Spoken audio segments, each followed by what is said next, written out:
வீடியோல என்ன பார்க்க போறோம்னா, நான் வந்து பேராமோட்டரிங் போயிட்டு வந்ததுக்கு அப்புறமா பீச்லயே நின்னு என்னோட எக்ஸ்பீரியன்ஸ உடனே நான் வந்து ரெக்கார்ட் பண்ணேன். ஏன்னா, நம்ம வந்து வாய்ஸ் ஓவர் குடுக்குறத விட உடனே நம்ம ரெக்கார்ட் பண்ணும்போது அதோட ஃபீல் வந்து அப்படியே இருக்கும். ஸோ வந்து நல்லாருக்கும்னு. அதுக்கப்புறம் போன வீடியோல நான் சொல்ல மறந்துட்டேன் ஒரு 2 விஷயம். இவங்க வந்து 80 கேஜிக்கு மேல போனா, அதுக்கு தனியா ஒரு சார்ஜ் பண்றாங்க. என்னோட ஹஸ்பண்ட்க்கு வந்து 84 கேஜிக்கு 200ஓ 300ஓ சார்ஜ் பண்ணிட்டாங்க எக்ஸ்ட்ராவா. இவ்வளோதான் கேஜிஸ் இருக்கணும், அப்பதான் போக முடியும் அப்படின்னு சொன்னா கூட ஓகே. கேஜிஸ் ஜாஸ்தியா இருக்கிறதுக்கெல்லாம் இது பண்ணிட்டாங்க, எக்ஸ்ட்ரா சார்ஜ் பண்ணிட்டாங்க. வீடியோ நம்மளுக்கு Insta 360ஓ GoProவோ கேமரா வச்சு எடுத்தோம்னா அது உடனே தரமாட்டாங்க. ஒரு 3 or 4 டேஸ்ல அவங்களே ட்ரான்ஸ்ஃபர் பண்ணி விடுவாங்க. அப்புறம் டேக் ஆஃப் பண்ணும்போது உள்ள ஒரிஜினல் சவுண்ட கூட இதுல நான் ஆட் பண்ணியிருக்கேன். அதுவும் பாருங்க. வேற லெவல் எக்ஸ்பீரியன்ஸாக இருந்துச்சு. இப்போ என்னோட ஹஸ்பண்ட் போயிருக்காங்க, நான் வந்து இங்கே வெயிட் பண்ணிட்டுருக்கேன்.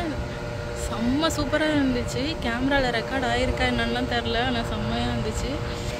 போய் ஒரு 5 மினிட்ஸ் கிட்ட ஒரே இடத்துலையே நிற்கிற மாதிரி தான் இருந்துச்சு. ஆனால் மூவ் ஆகிட்டு தான் இருந்திருக்கு போல். க்ளவுட்ஸ்லாம் மூவ் ஆச்சு. நான் பார்த்தேன், அது என்னால் நகர்ந்து பார்க்குறதுக்கு கூட ரொம்ப பயமாக இருந்துச்சு. செம்ம பயம்.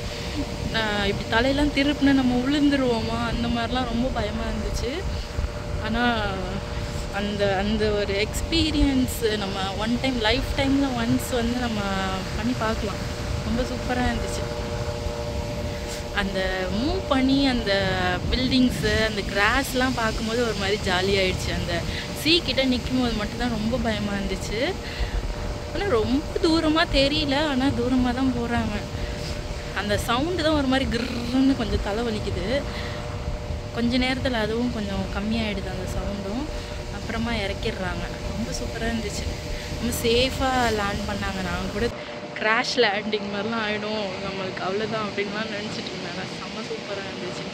ஒர்த்து தான், ஒன் டைம் ட்ரை பண்ணலாம். இது ரொம்ப வருஷத்துக்கு முன்னாலேருந்தே இருக்குது போல், எனக்கு தெரியல. நான் இப்போ தான் ரீசண்டாக இப்போ போகலான்னு சடனாக ஒரு பிளான் போட்டு நாங்கள் வந்துட்டோம். இதுவே நாங்கள் தான் லாஸ்ட்டு. எங்களுக்காக வெயிட் பண்ணிகிட்டு இருந்தாங்க. நல்ல வேலை சன் செட் ஆகுறதுக்குள்ளே நாங்கள் வந்துட்டோம். சன் செட் கூட நான் கேப்சர் ஆகிருக்கா என்னன்னு தெரியல வீடியோவில், பார்க்கலாம். இல்லை செம்ம சூப்பராக இருந்துச்சு. ஆனால் என்னோடய ஃபஸ்ட் டைம் எக்ஸ்பீரியன்ஸு.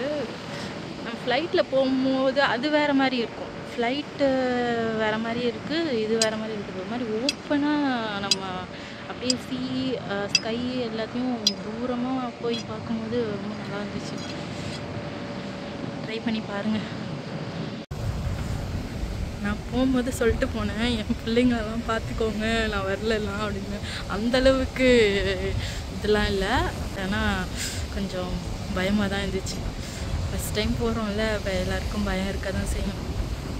எவ்வளோ குட்டியோண்டா தெரியுறாங்க பாருங்களேன்.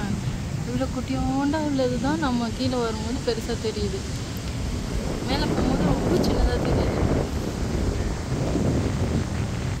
லேண்டிங்காக இவங்கெல்லாம் வெயிட் பண்ணுறாங்க. இது வந்தோன்னே அப்படியே பிடிச்சி இப்படி ஸ்டாப் பண்ணுவாங்க.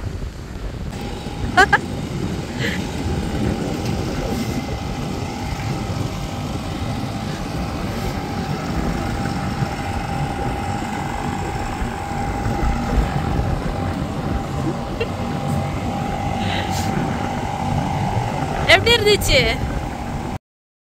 இல்லை செம்ம ஃபீல் இல்லை? உங்களுக்கு மட்டும் என்ன தலையில் அந்த இதெல்லாம் போட்டு விட்டுருக்காங்க? ஓ, நான் வந்து தலையில் ஸ்கார்ஃப் போட்டிருக்கேன்னு ஆல்ரெடி கொடுக்கலையா? இப்போ அவங்களும் இதுலேயே அப்படியே வீட்டுக்கு போகிறேன் நான் அப்படின்னு சொல்லிட்டு கிளம்பிட்டாங்க. க்ளவுட்ஸ்லாம் மூவ் ஆனதுனால அவங்களும் அதை பார்க்கணுன்னு கேமராலாம் ஆன் பண்ணிவிட்டு கிளம்பிட்டாங்க. அவ்வளோதான். நாங்கள் கொஞ்சம் நேரம் அப்படியே பீச்சில் கொஞ்சம் நேரம் நின்றுட்டு நாங்களும் கிளம்பிட்டோம். இந்த வீடியோ உங்களுக்கு பிடிச்சிருந்துச்சுன்னா லைக் பண்ணுங்கள், ஷேர் பண்ணுங்கள், சப்ஸ்கிரைப் பண்ணுங்கள். தேங்க்ஸ் ஃபார் வாட்சிங். பாய்.